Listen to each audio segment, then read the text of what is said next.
दोस्तों, ये फकीर योगी वीरेंद्र योगी आपके जीवन में रोशनी डालना चाहता है, आपके जीवन को बेहतर से बेहतर बनाना चाहता है, आपको आमंत्रित करता है और आपको प्रोत्साहित करने के लिए हर तरह के प्रयास करता है। जितने भी मनुष्य जन्मे हैं सब में उनकी बौद्धिक शक्ति है, मस्तिष्क की शक्ति है। मस्तिष्क में जो भी आप सोच डालेंगे उस सोच के हिसाब से आपके संस्कार बन जाएंगे और आपके जीवन में सारी उपलब्धियां आ जाएगी। लेकिन दुर्भाग्य यही है कि मनुष्य सोचता क्या है? ईर्ष्या, द्वेष, कलह, नफरत, मार काट, बर्बादी, कोरोना वायरस, एटॉमिक बम, जितने भी तरह के विनाशकारी विचार और वस्तुएं हैं उसी के बारे में दिन रात सोचता रहता है। लेकिन मैं बोलता हूँ कि इस सोच को अगर बदल दें, सत्य, न्याय, प्रेम, शांति, अहिंसा, दया, करुणा, स्नेह, सहयोग, इन सारी भावनाओं से अगर आप सभी जीने लगे तो आपके जीवन में एक अद्भुत परिवर्तन आ जाएगा। हजारों वर्षों से ज्ञानी, मुनि, महापुरुष इस बात को बार बार दोहराते रहे।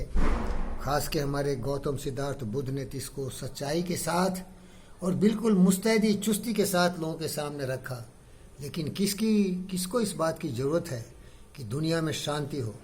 दुनिया के जितने भी जीव जंतु, पशु पक्षी, मनुष्य हैं, सभी आपस में सहयोग करके जिए, पर्यावरण सुरक्षित रहे, पृथ्वी सुरक्षित रहे, सब जगह शांति हो।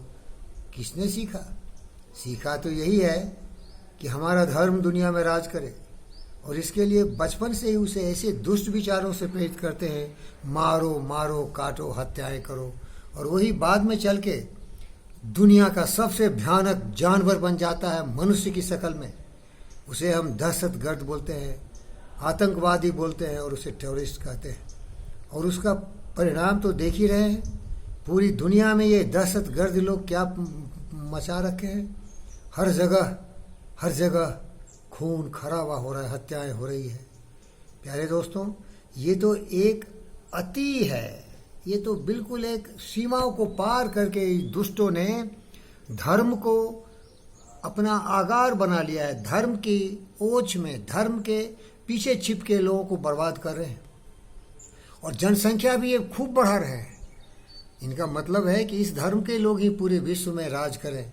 इसीलिए भले वो आतंकवादी हो जाए, भूखा रहे, नंगा रहे, लेकिन दिन रात पैदा करो और विषधर सांप, नाग पैदा करो, जो कि पूरी दुनिया की शांति का बर्बाद करने के लिए तैयार हो जाए। तो ये इस तरह का हुआ अतिवादी। दूसरा आतंकवादी।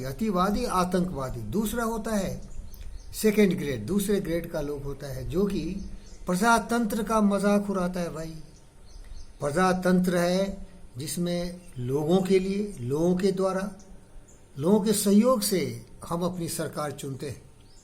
लेकिन उसका लक्ष्य होता है, उसका ध्येय होता है कि दिन रात वो महापुरुष जो उनका नेता बनना चाहता हो, अपने आप को फकीर बना ले, हमारी तरह, फकीर योगी वीरेंद्र योगी की तरह।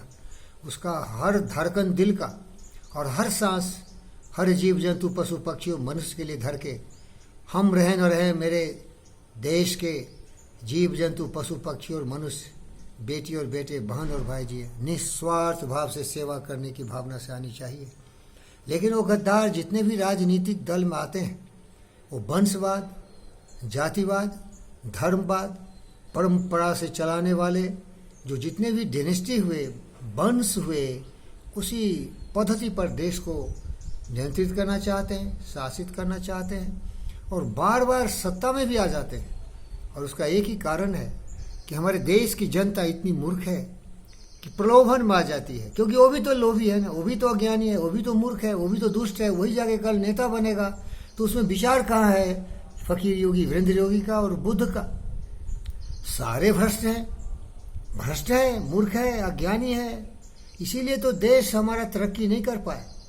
अगर यहाँ सुभाष चंद्र बोस, भगत सिंह, चंद्रशेखर आजाद, लाल बाल, झांसी की रानी छवि वाले लोग होते तो देश का नक्शा बदल गया होता। हमारे देश में बाहरी शक्तियां आके हजारों वर्षों तक शासन नहीं करती, अंग्रेज हमारे देश को 200 साल लूटते नहीं रहते। लेकिन यहाँ के लोग लड़ते रहे, झगड़ते रहे, बर्बाद करते रहे। अभी भी हिंदुस्तान में अगर किसी दूसरे राज्य में जाइए तो वहाँ के गद्दार ममता जैसी और बहुत दुष्ट है जो बोलते हैं कि दूसरे राज वाला बाल ठाकरे जैसा कि ये दूसरे देश का है। अरे एक ही देश में राज्य वाले दूसरे हो जाते हैं। देखो ये फूट जो इसके दिल में है ये क्या है? शर्मिंदगी है। और इसी शर्मिंदगी का मिसाल सबसे बड़ा हुआ कि हमारे देश को जिन्ना ने तो 2 टुकड़ों में बांट दिया, और टुकड़ों में बांटा भी तो सही ढंग से नहीं बांटा, फिर वो जहर छोड़ ही के चला गया। अभी दूसरे बहुत सारे जिन्ना पैदा हो रहे हैं और संख्या भी बढ़ा रहे हैं। ये हिंदू मुसलमान की बात नहीं है, ये जो बात है ना विषैले विचार की। अरे मैं तो हिंदू हूँ, मुसलमान हूँ, क्रिश्चियन हूँ, सब हूँ, क्योंकि मैं एक इंसान हूँ। एक इंसान ही सब होता है, लेकिन मैं सबसे उठ के ऊपर एक महान बुद्ध भगवान हूँ। तुम्हारा जय हो, तुम्हारा कल्याण हो। मनुष्य का ही नहीं, जीव जंतु पशु पक्षी सभी का कल्याण हो। सबको जीने का हक है, सबके दिल में खुद के लिए प्रेम है और उसके प्रेम का सम्मान करना चाहिए। उसके जीवन की जीवन कला को हमें समर्थन देना चाहिए, क्योंकि मनुष्य में सोच शक्ति है। मनुष्य की जिम्मेदारी होती है कि पर्यावरण सुरक्षित रखे और जो प्रकृति ने जो रचना की है उसको संभाल के ले चले। धीरे धीरे हमारी पृथ्वी माता कमजोर हो रही है, क्योंकि मनुष्य का आतंकवाद पर्यावरण को और सूषित कर रहा है, और करने वाला वही दुष्ट प्रवृत्ति का व्यक्ति है। कौन नहीं जानता कोरोना वायरस? आज पूरी पृथ्वी इसकी आग में तप रही है, जल रही है। हमारे भाई बहन बेटी बेटे की अकाल मृत्यु हो रही है। शी जिनपिंग ऐसा दुष्ट व्यक्ति, शी जिनपिंग तो दुनिया का सबसे बड़ा दुष्ट और दानव राक्षस कंस है, लेकिन क्या हिंदुस्तान में ऐसे नहीं है? देख लो कितने जैसे दुष्ट रावण कंस कुंभकर्ण हैं जो कि देश को बर्बाद करना चाहते हैं। सत्ता से अलग हो गए तो सत्ता में वापसी आने के लिए क्या क्या बोलते हैं, क्या क्या करते हैं। और जो सत्ता में है वो भी कितना कमजोर है भाई। नरेंद्र मोदी को खोल के बोलता हूं कि बेटा नरेंद्र मोदी, अगर सचमुच तू सुभाष बोस है, सचमुच तू भगत सिंह है और भारत माता का सच्ची संतान है और सच्चा बेटा है, तो तुम देश के हित में काम करो, देश के नागरिकों के हित में काम करो। इनको खुश करने के लिए मत काम करो भाई। अरे कोई बोलता है लाठी मारो, कोई हजारों गालियां देता है, और ये सहिष्णु महामानव सर डालता है भारत के संविधान पर, और जब जाता है पार्लियामेंट में तो चौखट पर पैर हाथ डालता है। इतना विश्वास अगर रखोगे तो जो विश्वासघाती है उनको कैसे नियंत्रण में करोगे नरेंद्र भाई मोदी? अरे काश ये फकीर योगी वीरेंद्र योगी होता, हर जीव जंतु पशु पक्षियों के लिए जीता, हर हिंदुस्तान की माँ बहनों बेटियों बेटों के लिए जीता। लेकिन इसके जीने में जो विघ्न डालते, जिनकी बुनियाद होती काम क्रोध मद लोह मोह ईर्ष्या द्वेष कला और वंशवाद राजपाट और धर्म के नाम पर देश को तोड़ते, क्षेत्र के नाम पर तोड़ते, उनके लिए ये कृष्ण हो जाता। यदा यदा ही धर्मस्य ग्लानि भवति भारत अभ्युत्थानं तथा धर्मस्य तदात्मानं सृजाम्यहम् परित्राणाय च साधूनां विनाशाय च दुष्कृता धर्म संस्थापनाय संभवामि युगे युगे। हमारी धरती भारत माता और इसमें रहने वाले सारे भाई बहन बेटी और बेटे, उनका सम्मान, उनका मान, उनका जीवन सुरक्षित हो, यही एक महान भारतीय का कर्तव्य होता है।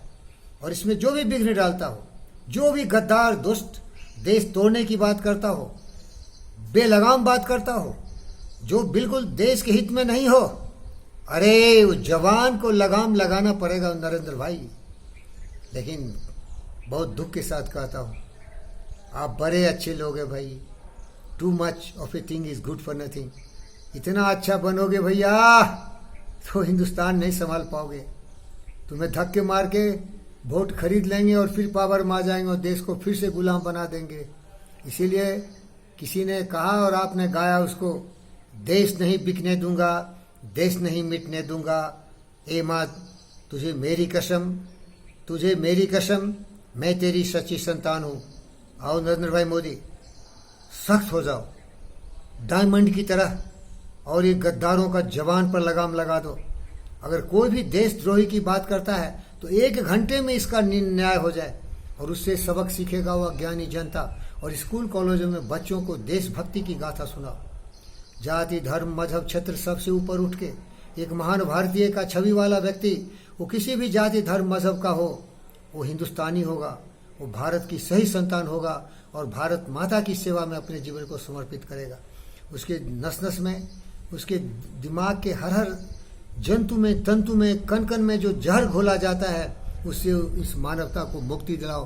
तभी दुनिया में भी हम शांति ला सकते हैं और हिंदुस्तान में भी क्रांतिकारी परिवर्तन हो सकता है और हमारा भारत सोने की चिड़िया फिर से बन सकता है मेरे भाई।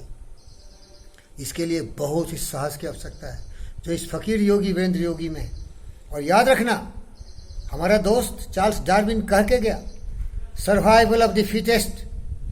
जब तक ताकत है तुम्हारे बाजुओं में, तुम्हारे देश में, तब तुम स्वतंत्र रह सकते हो। तो ताकत तुम्हें दिया गया है केवल शत्रुओं को पराजित करने, जो कि तुम्हारे सरहदों पर है। आंतरिक शत्रुओं का भी तुम्हें विनाश करना पड़ेगा। आंतरिक शत्रु सबसे बड़ा आस्तीन का सांप होता है। कौन नहीं जानता जयचंद पृथ्वीराज की हत्या करवाया? कौन नहीं जानता रावण का सहोदर भाई किस तरह से रावण की हत्या करवाया? विभीषण। इन विभीषण और जयचंद को सही सबक सिखाओ।